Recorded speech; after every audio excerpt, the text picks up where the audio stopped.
Why your $1,000 laptop dies in 3 years, but a 1901 light bulb still works. There's a light bulb burning in a fire station in Livermore, California right now. It isn't a high-tech LED or some military-grade prototype. It's a hand-blown carbon filament bulb manufactured by the Shelby Electric Company. It was turned on in 1901. It's been burning almost continuously, 24 hours a day, for 124 years. It's outlived the people who made it, the people who installed it, and probably 3 generations of firefighters who worked under its glow. Now look at the phone in your hand. Look at the washing machine in your basement. If you're lucky, your phone will last 3 years before the battery gives up or software updates make it unusable. Your washing machine might make it to 7 years before the control board fries and the repairman tells you it's cheaper to buy a new one than to fix it. We accept this as the normal cycle of technology. We think, well, things are just more complicated now. But that's a lie. The reason your great-grandmother's toaster still works and your 2025 smart fridge is a brick isn't because we forgot how to build things. It's because a group of men in suits met in a room in Geneva 100 years ago and decided to steal your money by engineering failure into the products you buy. I'm Boris, and today we're uncovering one of the most successful economic conspiracies in history. We're talking about the Phoebus Cartel, the invention of planned obsolescence, and how the economy is literally designed to punish you for wanting things to last. Christmas 1924, the birth of planned obsolescence. To understand why your iPhone slows down, we have to go back to Christmas time, 1924. Geneva, Switzerland. Top executives from the world's biggest light bulb manufacturers, Osram from Germany, Philips from the Netherlands, and General Electric from the US, gathered for a secret meeting. They had a problem. Their engineers were too good. They'd figured out how to make light bulbs that lasted 2,500 hours or more. From a consumer standpoint, this was a miracle. It meant you rarely had to change a bulb. But from a business standpoint, it was a disaster. If you sell a bulb that lasts forever, you sell it once, saturate the market, and then your revenue goes to zero. It's the ultimate capitalist nightmare. A product so good it destroys the company that makes it. So these companies formed a cartel called Phoebus. Their goal wasn't to improve the product, it was to break it. They signed a formal agreement to artificially limit the lifespan of a light bulb to exactly 1,000 hours. This wasn't just a gentleman's agreement, it was a strictly enforced law. They created a bureaucracy of failure. Manufacturers had to send samples of their bulbs to a central testing laboratory in Switzerland. If a factory produced bulbs that lasted too long, say 1,500 hours, that factory was fined. Think about how twisted that is. Engineers were punished for doing good work. They were forced to re-engineer the filaments, making them inferior, fragile, and prone to burning out faster. And it worked. By the 1940s, the 1,000-hour bulb was the global standard. The cartel eventually dissolved as World War II broke out, but the damage was done. They'd proven a concept that would change the world. You could make more money by selling a broken product twice than a perfect product once. They invented the business model of the 20th century, planned obsolescence.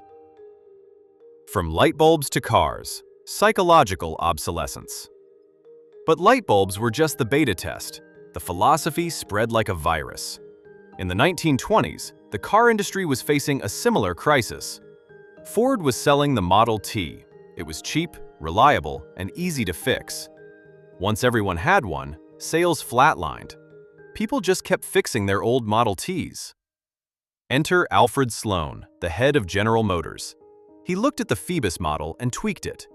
He realized he couldn't just make cars that exploded after 2 years. That was too dangerous and would ruin brand reputation. So he invented psychological obsolescence, or what he called dynamic obsolescence. He introduced the annual model change. He changed the headlights, the fenders, the colors. He made sure that if you drove a 1923 Chevy in 1925, everyone would know you were driving an old car. He weaponized your ego.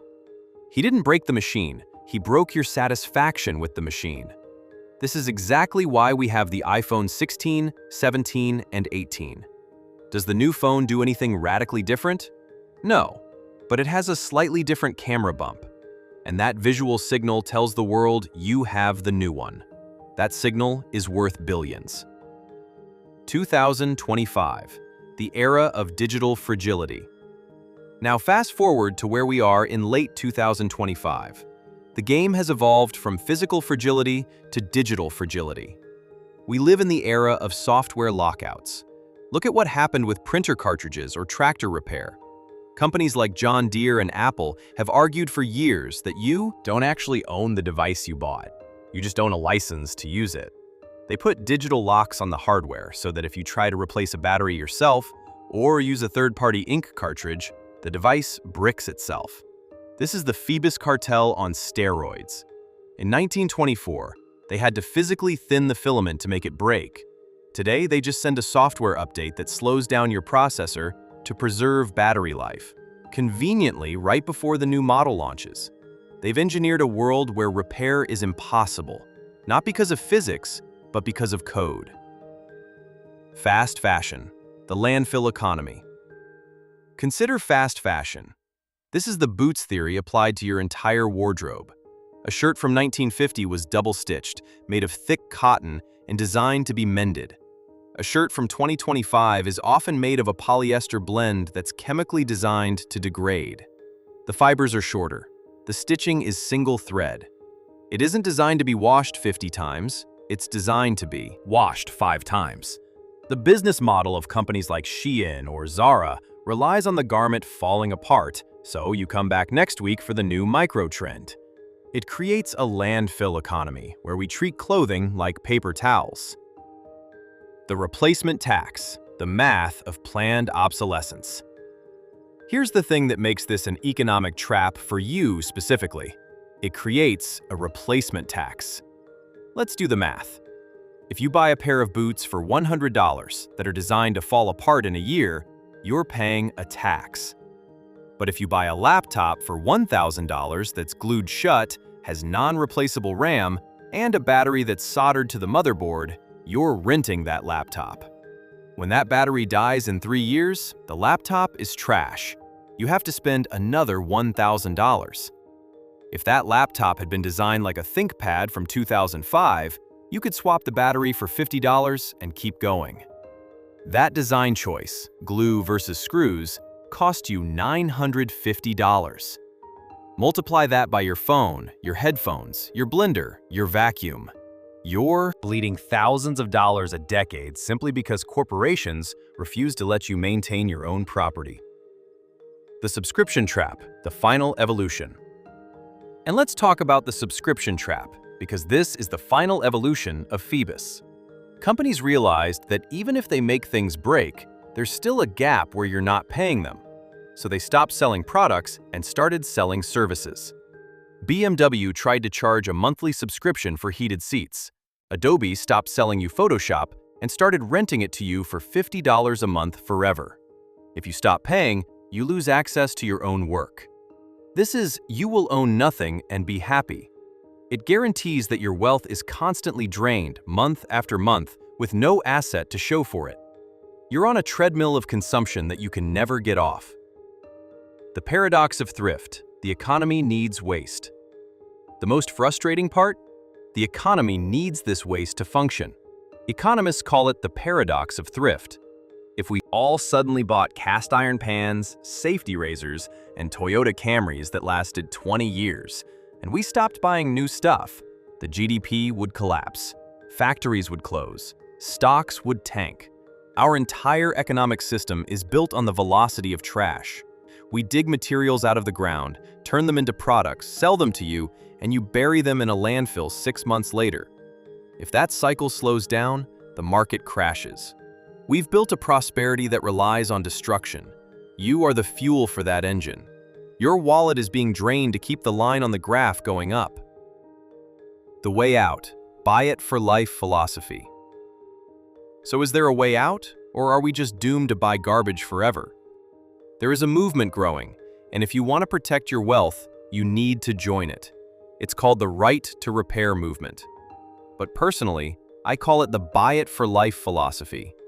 You have to opt out of the cycle. When you need a vacuum, don't buy the plastic one from the big box store.